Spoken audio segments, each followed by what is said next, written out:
You know, for the longest time in AI, the story's been pretty simple. Bigger is better. More data, more parameters, more raw computing power.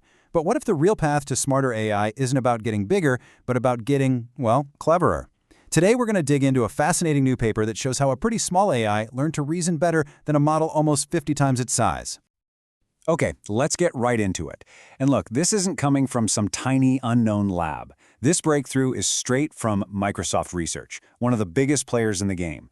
They just put out a technical report on a model they call rStar2-Agent, and it's really shaking things up, challenging that whole idea that you have to keep scaling up to build powerful AI. And really, it all comes down to this one simple question.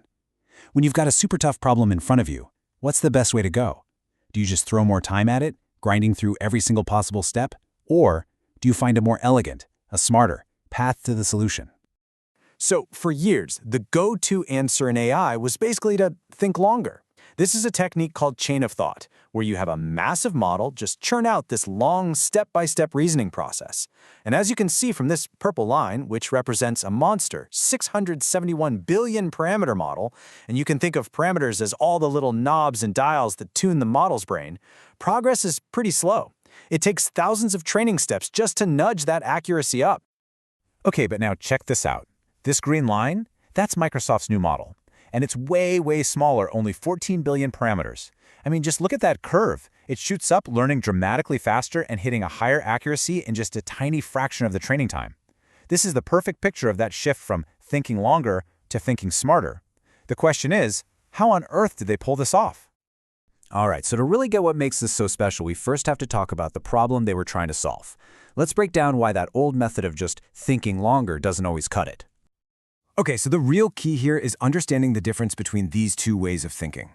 On the left, you have chain of thought. It's like walking a tightrope. It's just one straight, linear path. If the model makes one tiny little mistake way back at the beginning, the whole rest of the solution is built on that shaky foundation, and everything can just come crashing down. But on the right, you've got this new thing, agentic reasoning.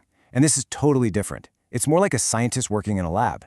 It's this interactive loop where the AI can actually use tools like a code interpreter to test its ideas, get feedback, and then correct its own course. It's not just thinking, it's doing and learning. Which brings us right to the heart of this whole breakthrough, a fundamentally smarter way to teach an AI how to reason. They call the method Agentic Reinforcement Learning. I know that sounds super technical, but the idea behind it is actually pretty simple. It's basically teaching an AI to learn by doing. So instead of just feeding it a ton of examples of right answers, you give it a problem and you give it a tool, in this case, a safe place to run Python code. The AI then tries to solve the problem by writing and running its own code. It sees what happens and it learns from its successes and its failures, you know, just like we do. So here's how that whole loop actually works step by step. First, the model has an idea and writes some code to test it out. Second, that code gets executed in a safe little sandbox. Third, the model gets the result back, either the answer it was hoping for or maybe an error message. And fourth, and this is the magic part, the model reflects on that feedback and uses it to figure out its next move. It's this constant cycle of think, test, learn, and refine. Now, getting this to work at a huge scale, well, that wasn't easy. It took 3 really specific and, frankly, very clever innovations to make it happen. So, here's the game plan. First, they built a super fast system so they could run tons of these trial and error experiments all at once. Second, they came up with this brilliant new algorithm called GRPO-RoC to make sure the AI learned from only its best attempts.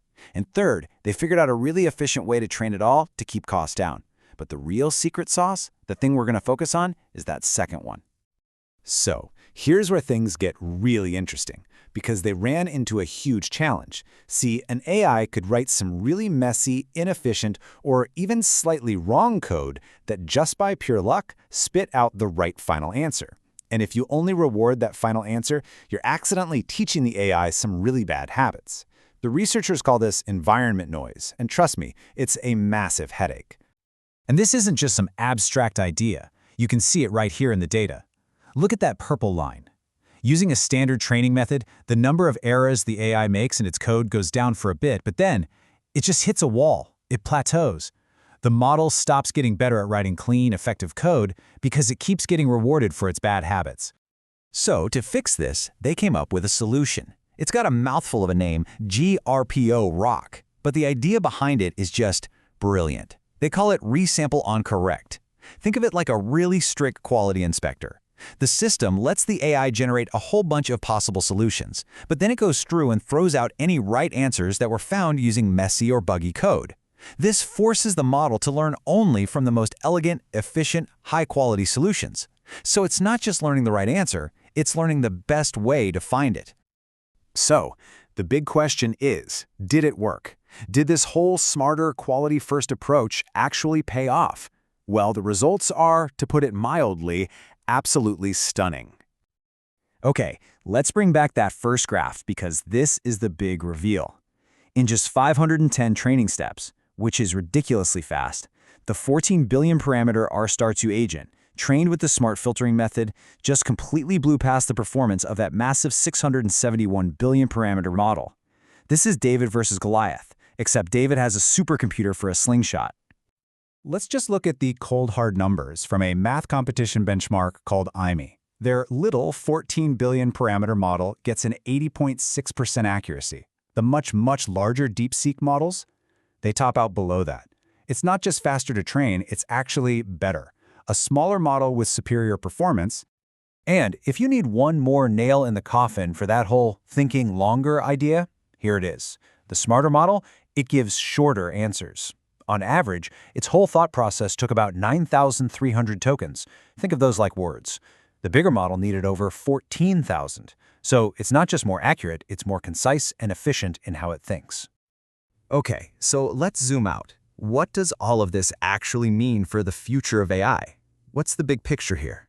The really big takeaway here is this. We might be at a turning point where the next big leaps in AI come less from just brute force scale and more from these kinds of sophisticated training methods, and that has huge implications.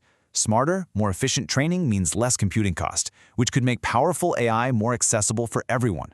We're seeing a shift away from just a hardware race to more of an algorithm race. I think the paper itself says it best. This is about creating models that don't just passively process information, but can actively learn from and adapt to the external environment. This is the move from just matching patterns to actually solving problems.